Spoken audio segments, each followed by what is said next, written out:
1 Reyes 7, el palacio de Salomón y los utensilios del templo. A. La construcción del palacio de Salomón. 1. Salomón edifica su casa. Después edificó Salomón su propia casa en 13 años, y la terminó toda. Después edificó Salomón su propia casa en 13 años. Primera de Reyes 6:38 nos dice que Salomón demoró 7 años en edificar el templo, pero aquí aprendemos que tardó 13 años en construir su casa. El templo era glorioso, pero, al parecer, Salomón quería una casa que fuera más gloriosa que el templo. Y muestra el lugar que el confort y los lujos personales han llegado a ocupar en la vida de Salomón. Es, a menudo, por medio de gustos sencillos e inesperados, que los hechos más profundos de una vida humana son revelados. Morgan. 2. Podríamos decir que Salomón terminó la obra de construcción del templo. El cristiano no puede decir que la obra de ampliar el Evangelio de Cristo Jesús esté terminada. B. Y la terminó toda. El siguiente pasaje describe qué casa tan magnífica tuvo Salomón. 2:2-12, el esplendor del palacio de Salomón. Asimismo edificó la casa del bosque del Líbano, la cual tenía 100 codos de longitud, 50 codos de anchura y 30 codos de altura, sobre 4 hileras de columnas de cedro, con vigas de cedro sobre las columnas. Y estaba cubierta de tablas de cedro arriba sobre las vigas, que se apoyaban en 45 columnas. Cada hilera tenía 15 columnas. Y había 3 hileras de ventanas, una ventana contra la otra en 3 hileras. Todas las puertas y los postes eran cuadrados, y unas ventanas estaban frente a las otras en 3 hileras. También hizo un pórtico de columnas, que tenía 50 codos de largo y 30 codos de ancho, y este pórtico estaba delante de las primeras, con sus columnas y maderos correspondientes. Hizo asimismo el pórtico del trono en que había de juzgar, el pórtico del juicio, y lo cubrió de cedro del suelo al techo. Y la casa en que él moraba, en otro atrio dentro del pórtico, era de obra semejante a esta. Edificó también Salomón para la hija de Faraón, que había tomado por mujer, una casa de hechura semejante a la del pórtico. Todas aquellas obras fueron de piedras costosas, cortadas y ajustadas con sierras según las medidas, así por dentro como por fuera, desde el cimiento hasta los remates, y asimismo por fuera hasta el gran atrio. El cimiento era de piedras costosas, piedras grandes, piedras de 10 codos y piedras de 8 codos. De allí hacia arriba eran también piedras costosas, labradas conforme a sus medidas, y madera de cedro. Y en el gran atrio alrededor había 3 hileras de piedras labradas, y una hilera de vigas de cedro, y así también el atrio interior de la casa de Jehová, y el atrio de la casa. La casa del bosque del Líbano. Tanta madera magnífica del Líbano fue utilizada para construir el palacio de Salomón que la llamaron, la casa del bosque del Líbano. Caminar por los ricos muros de madera del palacio era como caminar en un bosque. Y las 45 columnas colocadas en la casa del bosque del Líbano también daban la impresión de estar en un bosque majestuoso. 2. Primera de Reyes 10. 16-17 menciona 500 escudos de oro que estaban colgados en la casa del bosque del Líbano. Isaías, específicamente, llamaba a este edificio una armería, Isaías 22:8. B. Así también el atrio interior de la casa de Jehová. Al final de la descripción detallada y magnífica del palacio de Salomón, el escritor menciona que algunas de las grandes características arquitectónicas del palacio fueron también utilizadas en la casa de Jehová. Nos quedamos con la idea de que, por muy majestuoso que fuera el templo, el palacio de Salomón era mejor. Y, cuando alguien viaja por la antigua Europa hoy día, a menudo se encuentra con magníficas catedrales. Estos sorprendentes edificios, en su mayoría, fueron construidos cientos de años atrás con gran costo y trabajo de las personas pobres, quienes jamás soñaban con poder vivir en dichos lugares tan espectaculares. El hecho de que sus edificios más magníficos fueron las iglesias, dice algo acerca de sus valores. El hecho de que Salomón hiciera su palacio más espectacular que el templo, también decía algo acerca de su valor. Nuestros edificios más magníficos en el mundo moderno, usualmente dedicados a los negocios, las compras o el entretenimiento, dicen algo acerca de nuestros valores. 2. Ageo 1. 3-10 habla poderosamente a aquellos que piensan más en su casa que en la casa de Dios. B. Hiram hace los utensilios del templo. 1. 13-14. Hiram, mitad israelí y el mejor artesano de la localidad. Y envió el rey Salomón, e hizo venir de Tiro a Hiram, hijo de una viuda de la tribu de Neftalí. Su padre, que trabajaba en bronce, era de Tiro, e Hiram era lleno de sabiduría, inteligencia y ciencia en toda obra de bronce. Pues, vino al rey Salomón, e hizo toda su obra. De Tiro a Hiram, este hombre era mitad israelí y mitad gentil, y era el mejor artesano de aquellos lugares.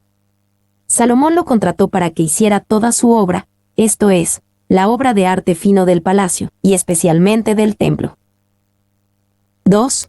15-51. Hiram hace los utensilios necesarios para el templo básicamente siguiendo el patrón de los utensilios del tabernáculo.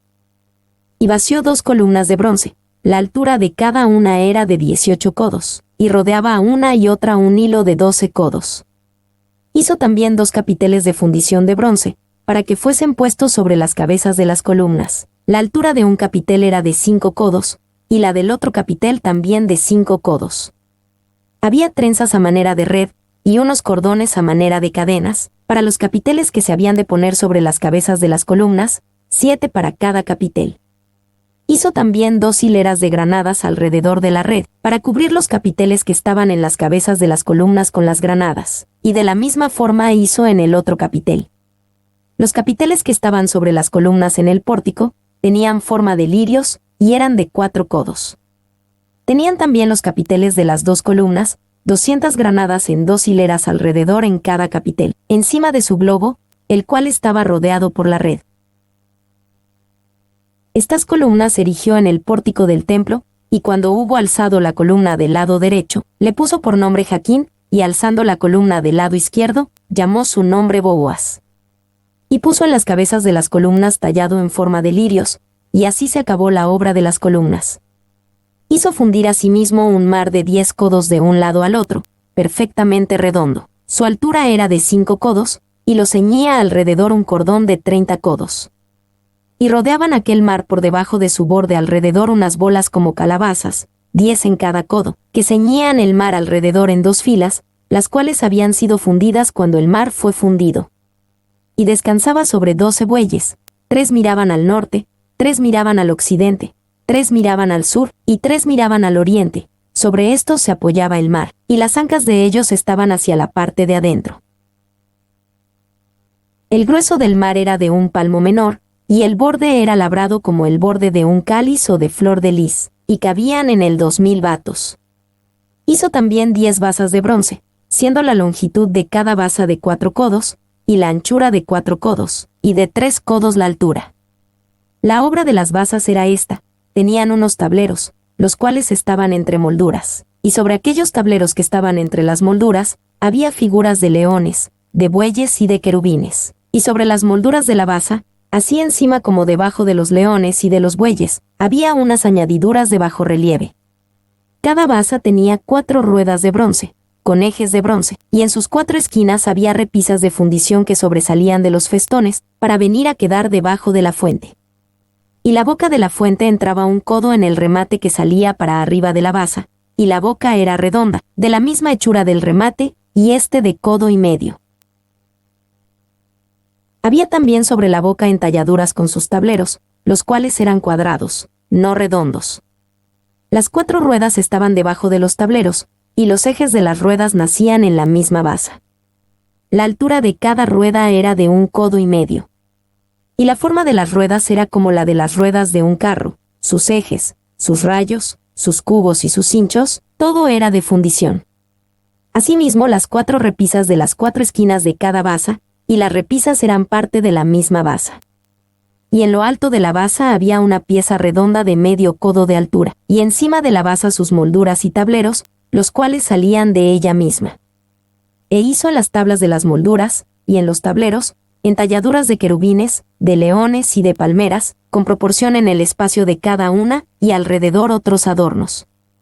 De esta forma hizo 10 basas, fundidas de una misma manera, de una misma medida y de una misma entalladura. Hizo también 10 fuentes de bronce. Cada fuente contenía 40 batos, y cada una era de 4 codos. Y colocó una fuente sobre cada una de las 10 basas. Y puso 5 basas a la mano derecha de la casa, y las otras 5 a la mano izquierda. Y colocó el mar al lado derecho de la casa, al oriente, hacia el sur. Asimismo hizo Hiram fuentes, y tenazas, y cuencos. Así terminó toda la obra que hizo a Salomón para la casa de Jehová: 2 columnas, y los capiteles redondos que estaban en lo alto de las 2 columnas, y 2 redes que cubrían los 2 capiteles redondos que estaban sobre la cabeza de las columnas, 400 granadas para las 2 redes, 2 hileras de granadas en cada red, para cubrir los 2 capiteles redondos que estaban sobre las cabezas de las columnas, las 10 basas, y las 10 fuentes sobre las basas, un mar, con 12 bueyes debajo de él. Mar, y calderos, paletas, cuencos, y todos los utensilios que Hiram hizo al rey Salomón, para la casa de Jehová, de bronce bruñido. Todo lo hizo fundir el rey en la llanura del Jordán, en tierra arcillosa, entre Sucot y Zaretán. Y no inquirió Salomón el peso del bronce de todos los utensilios, por la gran cantidad de ellos. Entonces hizo Salomón todos los enseres que pertenecían a la casa de Jehová, un altar de oro, y una mesa también de oro, sobre la cual estaban los panes de la proposición, 5 candeleros de oro purísimo a la mano derecha, y otros 5 a la izquierda, frente al lugar santísimo, con las flores, las lámparas y tenazas de oro. Asimismo los cántaros, despabiladeras, tazas, cucharillas e incensarios, de oro purísimo. También de oro los quiciales de las puertas de la casa de adentro, del lugar santísimo, y los de las puertas del templo. Así se terminó toda la obra que dispuso hacer el rey Salomón para la casa de Jehová. Y metió Salomón lo que David su padre había dedicado, plata, oro y utensilios, y depositó todo en las tesorerías de la casa de Jehová. Vació 2 columnas de bronce. Estas impresionantes columnas fueron en realidad tan dignas de notar que se les dio nombres. Fueron llamadas Jaquín y Boaz, mencionado también en 2 Crónicas 3:17. Y que a la que estaba a la derecha le fue dado el nombre de Jaquín, que significa él establecerá, y a la que estaba a la izquierda, se le llamó Boaz, que significa en la fuerza. Dilda. 2. En términos prácticos, las columnas debían ser un recordatorio permanente a cualquier rey sucesor del hecho de que él estaba gobernando, por el designio y la gracia de Dios, y que en Dios estaba su fuerza. De la misma manera que los creyentes de hoy deben de tener en mente la gracia de Dios en sus vidas y su dependencia absoluta de Él. Patterson y Austell. 3. Algunos creen que las columnas tenían el propósito de recordarle a Israel las columnas gemelas del Éxodo.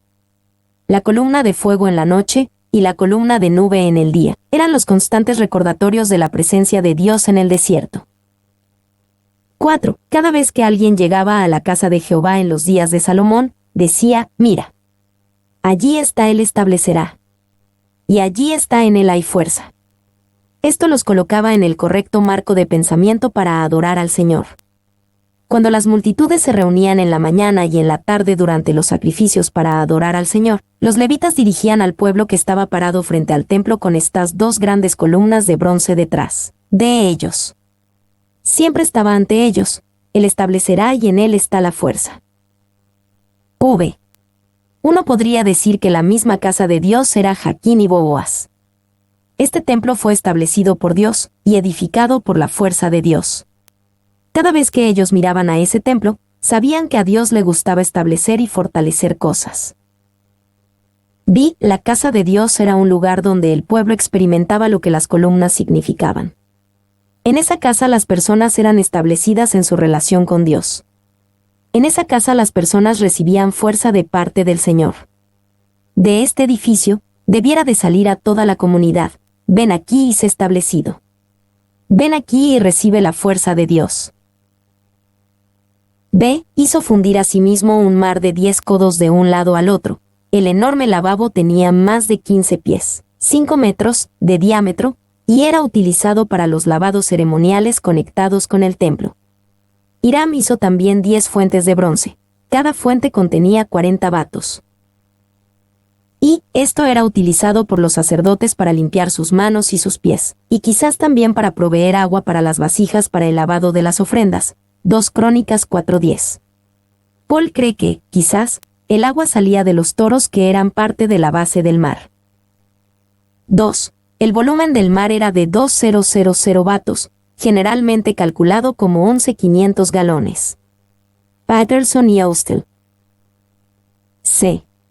Una mesa también de oro, sobre la cual estaban los panes de la proposición. Segunda de Crónicas 4:8 dice que había 10 mesas de los panes de la proposición. Aquí son descritas colectivamente, como una unidad. D. Depositó todo en las tesorerías de la casa de Jehová. Todas estas grandes obras de arte y artículos de gran valor fueron colocados en el templo. Esto incluía los 10 carros y las palas, platos, y otros utensilios necesarios para los sacrificios. Y metió Salomón lo que David su padre había dedicado. Dios le dijo a David que él no podía edificar el templo, pero David juntó utensilios y tesoros para el templo que su hijo Salomón construiría. 1 Crónicas 29. Mi nombre es Demim. Soy tu asistente personal. Mi sitio en internet es demim.es.tl.